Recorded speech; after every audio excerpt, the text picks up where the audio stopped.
केंद्रीय मंत्री अनुराग ठाकुर का आतंकवाद पर बड़ा बयान। कहा, भारत की नीति आतंक के खिलाफ है। हमने आतंक के खिलाफ कानून बनाया। जम्मू कश्मीर में आतंक कम हुआ है। आतंकवाद के खिलाफ कड़े से कड़े कानून नरेंद्र मोदी जी की सरकार ने बनाए। आतंकवाद के खिलाफ न केवल भारत स्वयं बल्कि दुनिया भर के देशों को भी एकजुट कर रहा है। केंद्रीय मंत्री अनुराग ठाकुर का बयान आया सामने। कहा, पूर्वोत्तर में उपद्रव में कमी आई। पूर्वोत्तर में भी शांति बहाल हुई है।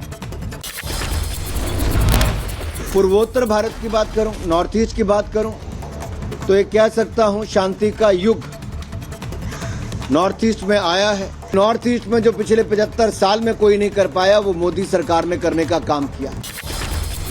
केंद्रीय मंत्री अनुराग ठाकुर का पाक पर निशाना। कहा, आतंक पर पाक का चेहरा बेनकाब हुआ। कहा, जम्मू कश्मीर में आतंक में 168% की कमी आई है। नॉर्थ ईस्ट में भी शांति युग आया। आतंक की कमर तोड़ दी गई है। 168% की कमी आतंकवाद की घटनाओं में जम्मू कश्मीर में आई और 94% कन्विक्शन रेट जो है वो टेरर फाइनेंस केसेस में है। पंजाब में फिर नाकाम हुई पाकिस्तानी साजिश। गुरदासपुर में सीमा पर दिखे 2 ड्रोन। बीएसएफ ने ड्रोन पर की कई राउंड फायरिंग। ये विमान के साथ हादसा हो गया। तूफान के टकराने के बाद विमान में खराबी आई। हादसे में करीब 36 लोग जख्मी। हवाई विमान दुर्घटना में घायल यात्रियों को पहुंचाया गया अस्पताल। एयरलाइंस के कर्मचारी मदद में जुटे। असम में अतिक्रमण के खिलाफ बड़ा एक्शन। नौगांव में अतिक्रमण पर चलेगा बुलडोजर। करीब 397 एकड़ जमीन को खाली कराया जाएगा। अतिक्रमण हटाने के लिए 500 से ज्यादा पुलिसकर्मी किए गए तैनात। 10 जेसीबी मशीनों से की गई कार्रवाई। दिल्ली के रामलीला मैदान में किसान गर्जना रैली का आयोजन। रैली में 50,000 किसान लेंगे हिस्सा। एमएसपी समेत कई मांगों को लेकर किसानों का प्रदर्शन। बॉलीवुड अभिनेत्री रकुल प्रीत की बढ़ सकती है मुश्किलें। मनी लॉन्ड्रिंग मामले में ईडी ने रकुल प्रीत को भेजा सम्मन। 19 दिसंबर को हैदराबाद किया तलब। झारखंड के साहिबगंज हत्याकांड मामले को लेकर लोकसभा में उठाएगी बीजेपी। संजय सेठ ने कहा, फास्ट ट्रैक कोर्ट में चले मामला। कल आदिवासी महिला के शव के 18 टुकड़े मिलने का मामला सामने आया था। मुंबई में दरभंगा जाने वाली स्पाइस जेट की पटना में लैंडिंग हुई। पटना एयरपोर्ट पर यात्रियों ने जमकर काटा बवाल। यात्रियों ने प्रबंधन पर लापरवाही का आरोप लगाया। बिहार में एक और नया कारनामा सामने आया है। उद्घाटन से पहले ही गिरा 14 करोड़ से बना पुल। बेगूसराय में गंडक नदी पर गिरा पुल। दिल्ली पुलिस को मिली बड़ी कामयाबी। लॉरेंस गैंग का शार्प शूटर अरुण राणा उर्फ ढिल्लू को किया गया गिरफ्तार। पिस्टल और कारतूस भी इसके पास से बरामद। जम्मू कश्मीर के सांबा में जिंदा मोर्टार किया गया बरामद। मौके पर बम निरोधक दस्ते ने पहुंचकर अपने कब्जे में लिया। उत्तर प्रदेश के अम्बेडकर नगर में अवैध खनन का खामियाजा भुगत रही जनता। घाघरा की कटान से नदी में समा रही खेती योग्य भूमि। जिलाधिकारी पर अवैध खनन करने वाले लोगों को संरक्षण देने का आरोप। नोएडा में सड़कों पर बाइक रेसिंग करने वालों पर पुलिस का एक्शन। 6 बाइकर्स को पुलिस ने पकड़ा। साथ ही 6 बाइक को भी सीज किया। उत्तर प्रदेश के रायबरेली में चाइनीज मांझा बनाने लोगों की जान का दुश्मन बना। ये मांझा चाइनीज मांझे से कटा बुजुर्ग का गला। अस्पताल में इलाज जारी। विश्व कप के फाइनल में हार के बाद बौखलाए फ्रांस के समर्थक। फ्रांस की सड़कों पर जमकर मचाया उत्पात।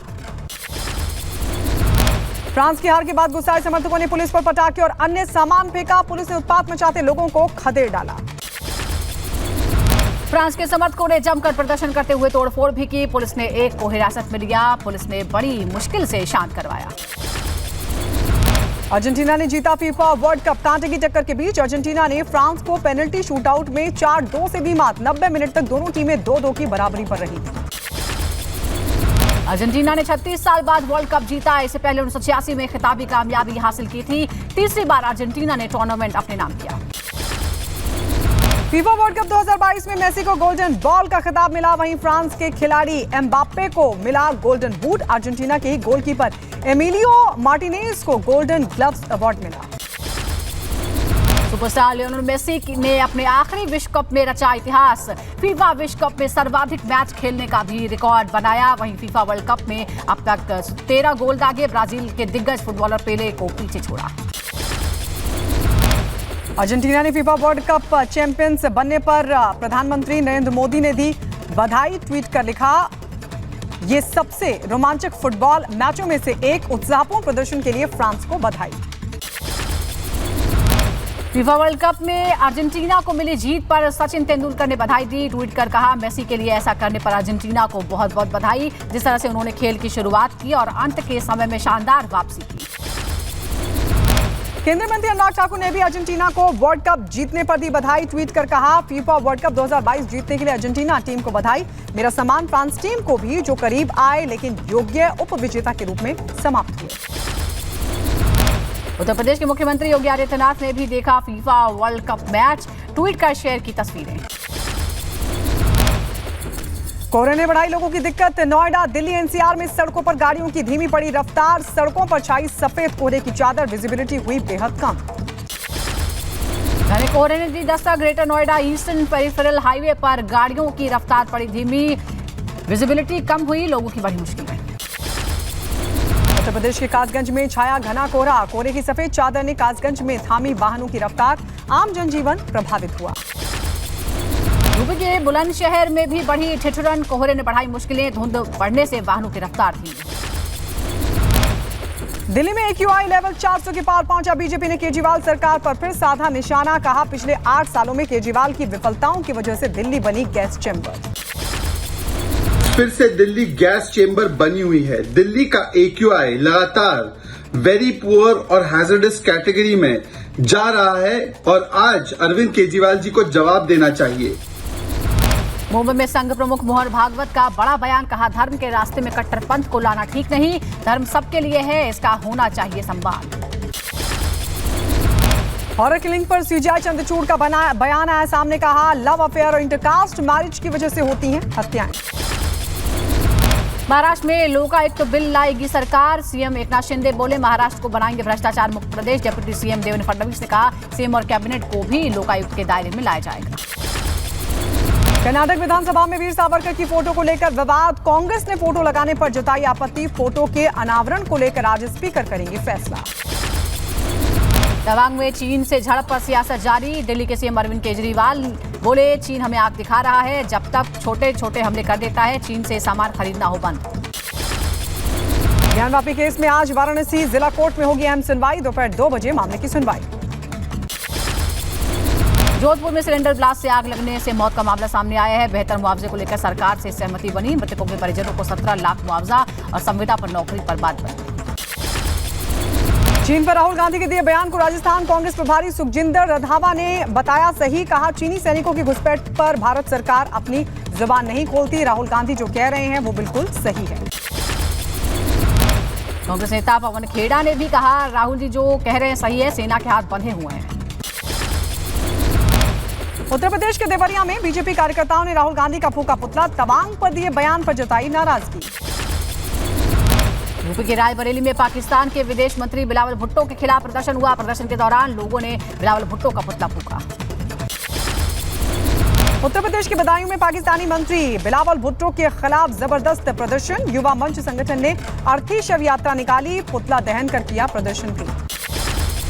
पाकिस्तान की मंत्री शाजिया मर्री की परमाणु हमले की धमकी पर बीजेपी ने किया पलटवार। जम्मू कश्मीर बीजेपी अध्यक्ष रविंद्र रैना ने कहा, जिसके पास खुद खाने को नहीं, वो धमकी से ही मन को शांति दे रहे हैं। बिहार में जहरीली शराब से अब तक 77 लोगों की जान गई। बीजेपी का दावा, 100 से ज्यादा लोगों की मौत हुई। सुशील मोदी ने बिना पोस्टमार्टम जबरन अंतिम संस्कार पर उठाए सवाल। बिहार के शराब कांड पर केंद्रीय गृह राज्य मंत्री नित्यानंद राय का नीतीश सरकार पर हमला। कहा, सरकार की लापरवाही से हुई है मौतें। बिहार में हुए शराब कांड को लेकर विधानसभा में नेता विपक्ष सम्राट चौधरी ने भी नीतीश सरकार को घेरा। मुआवजा न देने पर उठाए सवाल। बिहार के शराब कांड पर यूपी के मुरादाबाद पुलिस एक्शन में आ गई है। जिले की 22 जगहों पर भी छापेमारी हुई है। छापेमारी में अवैध शराब की भट्टियां और लहन बरामद की गई। आगरा में अवैध शराब बनाने वालों पर एक्शन हुआ है। कच्ची शराब के ठिकानों पर पुलिस ने की छापेमारी। पुलिस ने 9 लीटर अवैध शराब के साथ एक तस्कर को धर दबोचा।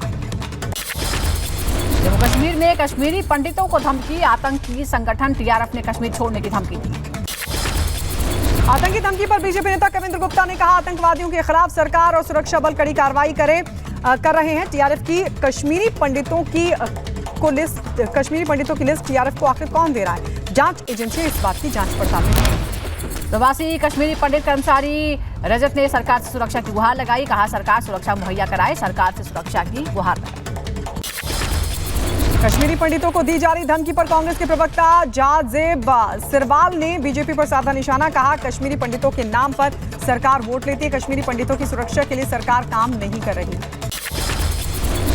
यूपी के मुख्यमंत्री योगी आदित्यनाथ ने भारतीय किसान यूनियन के प्रतिनिधिमंडल से मुलाकात की। किसानों से जुड़े कई मुद्दों पर चर्चा हुई। सपा प्रमुख अखिलेश यादव आज कानपुर जाएंगे। पुलिस कस्टडी में मारे गए बलवंत के परिवार से करेंगे मुलाकात। मृतक की पत्नी ने पत्र लिखकर अखिलेश यादव को कानपुर आने की लगाई थी गुहार। जेल में बंद विधायक इरफान सोलंकी से आज मुलाकात करेंगे अखिलेश यादव। कड़ी निगरानी में होगी दोनों की मुलाकात। पहले 20 दिसंबर को मिलने का था प्लान। मध्य प्रदेश के उज्जैन में विधानसभा सत्र की शुरुआत से पहले विधानसभा अध्यक्ष गिरीश गौतम ने किया महाकाल के दर्शन, पूजा अर्चना भी की। बिहार के दरभंगा में बिहार सरकार के मंत्री संजय झा का बड़ा बयान। यूनिवर्सिटी के कुलपति के क्रियाकलाप पर उठाई सवाल।